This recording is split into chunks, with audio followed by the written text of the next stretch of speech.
اللهم صل على محمد وآل محمد. اللهم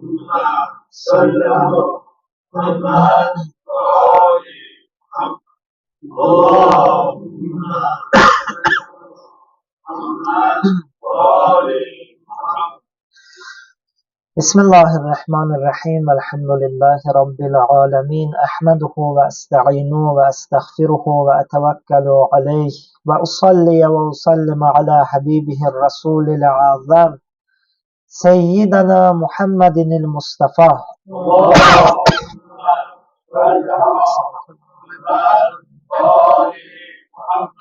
وآله الطاهرين سيما علي أمير المؤمنين وحبيبته الزهراء المرضية والحسن والحسين سيدي شباب أهل الجنة وعلي بن الحسين زين العابدين ومحمد بن علي الباقر وجعفر بن محمد الصادق وموسى بن جعفر الكاظم وعلي بن موسى الرضا ومحمد بن علي الجواد وعلي بن محمد الهادي والحسن بن علي الزكي العسكري والحجة بن الحسن القائم المهدي.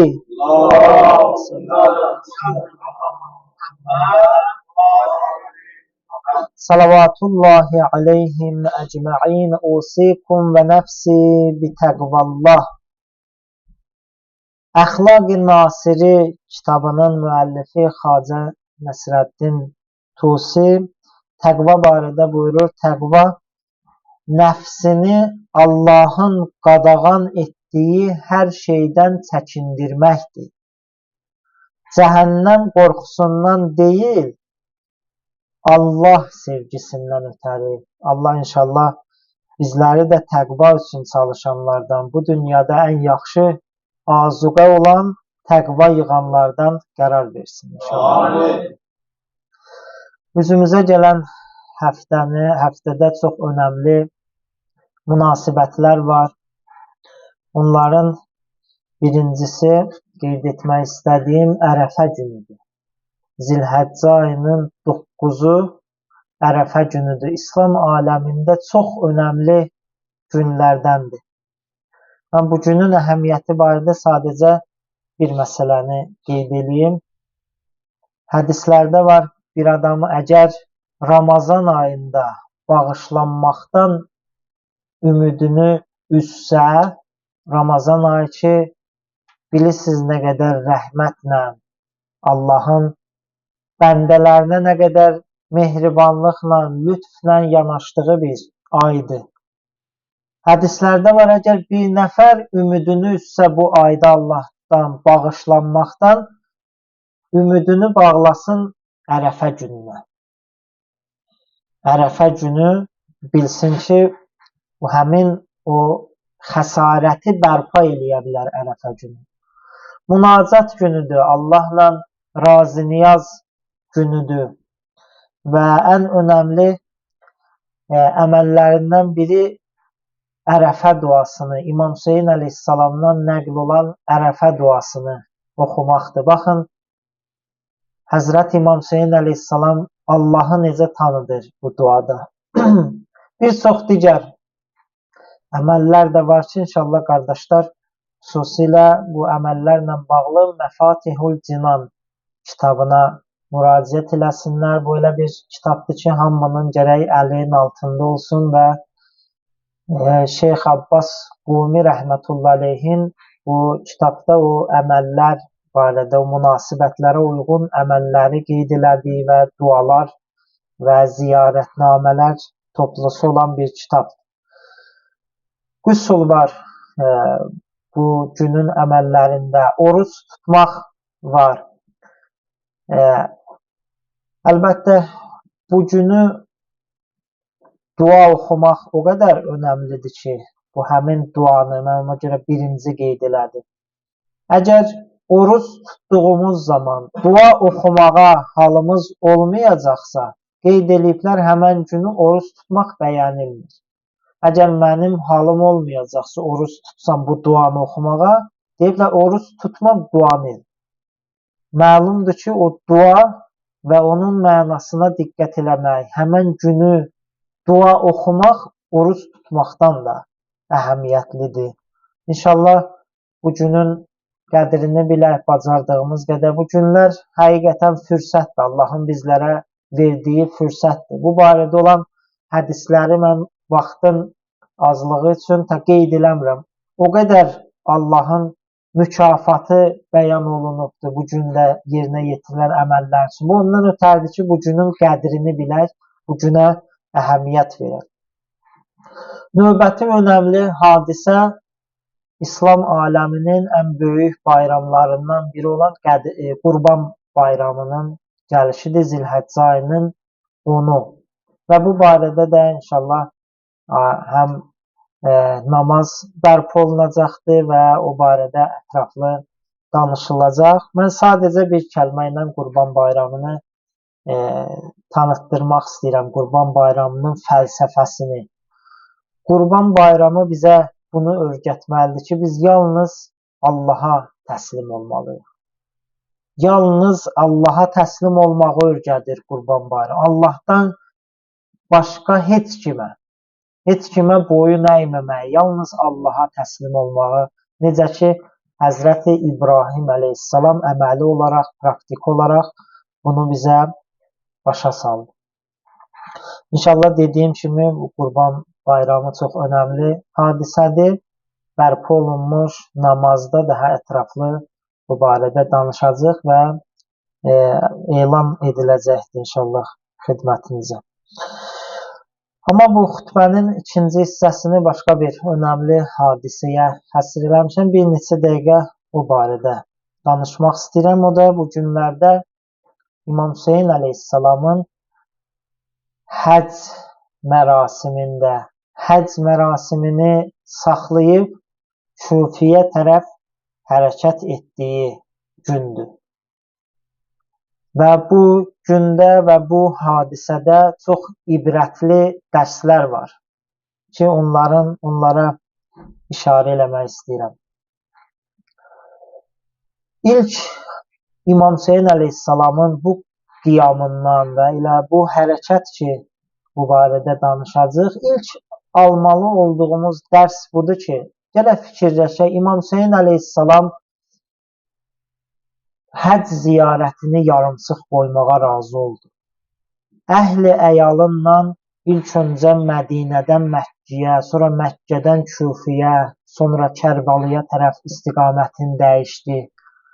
Bütün bunlara və ondan sonra ən nəhayət hər şeyindən keçməyə, şəhadətə çatmağa razı oldu ki, zalimlə beyyət eləməsin. Çünki Yezid, Allahın lənəti olsun ona çox israrla İmam Hüseyin əleyhissalamla beyyət eləmək istəyirdi. Çox israrlı idi bunda. Hətta İmam Hüseyin əleyhissalamın kəlamlarında var ki, buyurur, mən bilirəm ki, o mənlə beyyət eləməyincə və yaxud məni qətlə yetirməyincə əl çəkən deyil.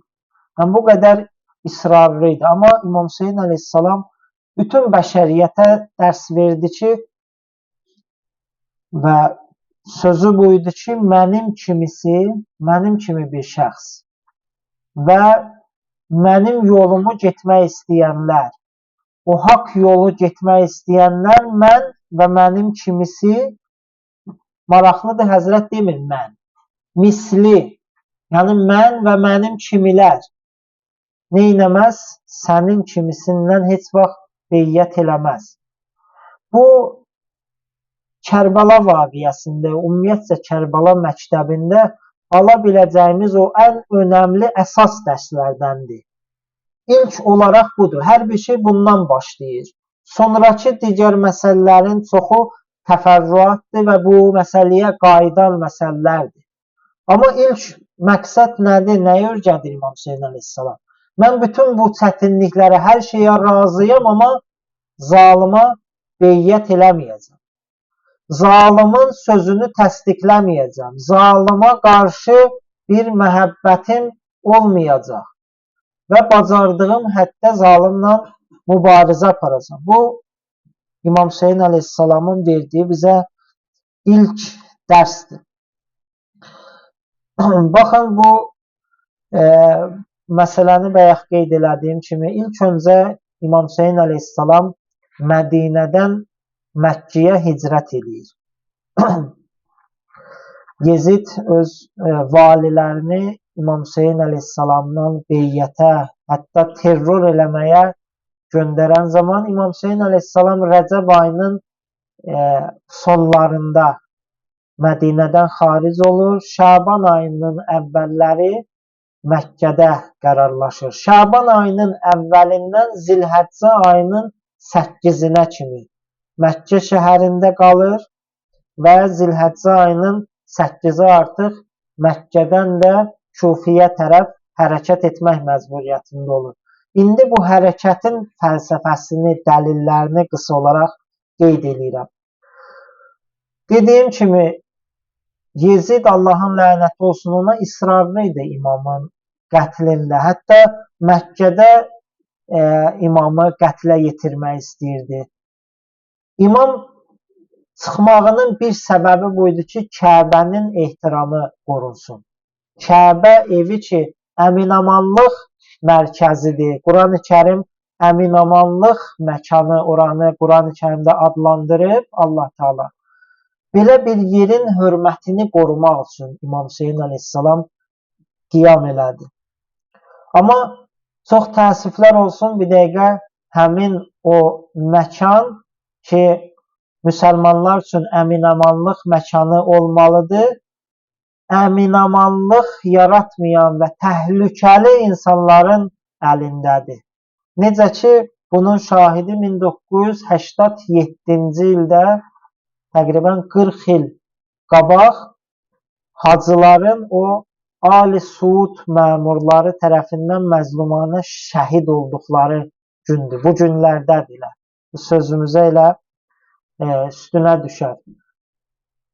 Yəni, elə bir məkan ki, əminamanlıq məkanıdır, bir dəqiqə qərarlaşıb əminamanlığı olmayan bir şəxslərin, təhlükə yaradan bir şəxslərin əlində. Allah inşallah bu müqəddəs məkanı həqiqi sahiblərinə, o evin ehtiramını həqiqi qoruyanların ixtiyarında qərar versin inşallah.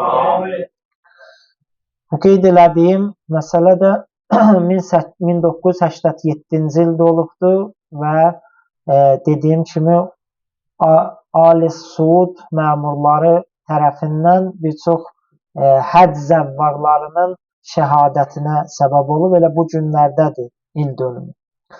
Növbəti məsələ imamın Məkkədən xaric olma səbəbi Kufələrin dəvətidir.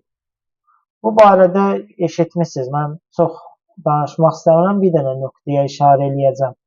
12 mindən çox məktubla dəvət elədilər. Hətta İmam əleyhissalam o yəqinə və o göstərmək üçün onların bu dəvətini öz nümayəndəsini də göndərdi. Nümayəndəsi tərəfindən də məktub aldı ki, bəli, bunlar elə o çağırışlarındadılar, yəni çağırırlar.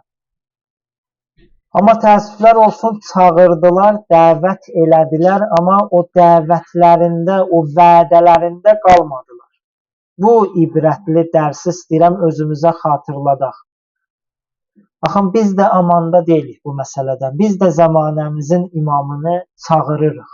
Hər birimiz bir dəqiqə elə vəziyyətdəyik ki, elə bir adam yoxdur çağırmasın. Amma özümüzə sual verməliyik ki, çağırandan sonra, imam gələndən sonra nə qədər vəfadar olacam? Bu sualın cavabını elə indiki yaşayışımızdan tapa bilərik. İndiki yaşayışımda necəyəm? Gələndən sonra deyil olacaq. İndi Allahın əmrlərinə qarşı, imama qarşı necəyəm? Elə olacaq. Növbəti bizi düşündürməli olan bu vaqiədən əsas məsələ budur. Kufə əhlini biz qınayırıq, bu rahatdır. Özümüzə baxaq. Ya bu Kərbəla vaqiəsini həmişə gərək özümüzlə müqayisə eləyək. İmam Xomeyni rəhmətullahi aleyh, Allah ruhunu şad eləsin, deyir, öz daxilinizdə yaşayın bu Kərbəlanı. Baxın, o daxilinizdə hansı tərəfə qarşı meyillisiniz? Kərbala bir ötüb keçən hadisə deyil. Hər bir vaxtda və hər bir kəsin daxilində yaşanan bir haqq-batil müharibəsidir. Və növbəti imamın hərəkətinin fəlsəfəsi, dəlili buydu ki, o cəddi Peyğəmbərin gətirdiyi dində islahat aparsın. Əmr biməruf və nəhy-əz münkər etməklə bu əmri yerinə yetirsin. İmamın əvvəldən müharibə eləmək qəsdi yox idi. İmam əhli əyalınla gedirdi ki, bu Yezidin hakimiyyətini rüsva eləsin və insanları ayıltsın. Bu ayıltma məqsədindən iş gəldi, bu belə bir vəziyyətə çatdı. Yoxsa imamın qəsdi buydu ki, dində islahat aparsın. Bu hərəkətdən ala biləcəyimiz önəmli dərslər bunlardır ki, insan gərək zalıma beyyəti düşüncəsindən belə keçirtməsin. Zamanəsinin zalimlarını tanısın. Bunlar ki, Allahla, Allahın əmrlərinlə, Allahın əmri olan hicabla, Allahın ehtiram qoyduğu möminlərə haqsızlıq eləməklə, insanlara zülm eləməklə, onların haqqını kəsməklə, haqsız yerə, zindanlara salmaqla düşmənçilik edənlərdir. İnsanlığa qarşı düşmənçilik edənlərdir. İlahi dəyərlərlə düşmənçilik edənlərdir. Bugün elə bir vəziyyət olub ki, gün kimi aydındır. Yəni bu zalimlar, Allahın düşmənləri gün kimi aydın öz düşmənçiliklərini rahat şəkildə göstərirlər. Və bu bizim imtihanımızı daha da ağırlaşdırır. Belə bir bəyan aşkar olan vaxtı mən öz mövqeyimi daha səlis və daha dəqiq bəyan eləməliyəm və göstərməliyəm və mənim üçün heç bir bəhanə yeri yoxdur qiyamət günü. Yəni Allah Taala bizdən soruşar ki, sən bilirdin bu zalimdir. Buna qarşı münasibətin necə oldu? İmam Hüseyin əleyhissalamın bu hərəkatından, ümumiyyətcə İmam Hüseyin məktəbindən dərs alan zalimlə, beyyətlə barışmamalıdır. İndi bu barışmamağın növləri var. Ən azı budur ki, bizim qəlbimizə də hakim olanmazlar ki, ən azı qəlbində sən bu narazılığınla razılaşmamalısan. Yəni qəlbi razılaşmamalı. Bütün şeylərdə bundan başlayır. Sən əgər daxilində bu inkar eləsən, bu nifrəti yaratsan, yavaş-yavaş sən artıq o mərhələlərlə hansını icra edə bilirsənsə, onu da etməlisən, edəcəksən. Amma daxildə bu yaranmasa, olmasa digər vəzifələrə də növbə çatmır. Kəbə evinin və digər müqəddəsatların ehtiramını qorumağı öyrənməliyik imamın bu hərəkatından. İmam Kəbə evində qan tökülməsin deyə oranı tərk elər. Allah və Allaha bağlı olan hər bir şeyə belə ehtiramla yanaşmalıyıq və xüsusilə bizə lazım olan mümindir. Müminlər hədislərdə var ki, ehtiramı Kəbə evindən daha artıqdır. İmam Kəbə evinə belə ehtiram qoyur, ondan daha üstün olan rəvayətlərin sözüdür, mən demirəm. Müminlərə qarşı da gərək o ehtiramı qoruyub saxlayaq. Çünki Allah üçün o müqəddəsdir. Müqəddəsdir ki, buyurur, Kəbə evindən daha üstündür onun ehtiramı, müminin ehtiramı. Digər məsələ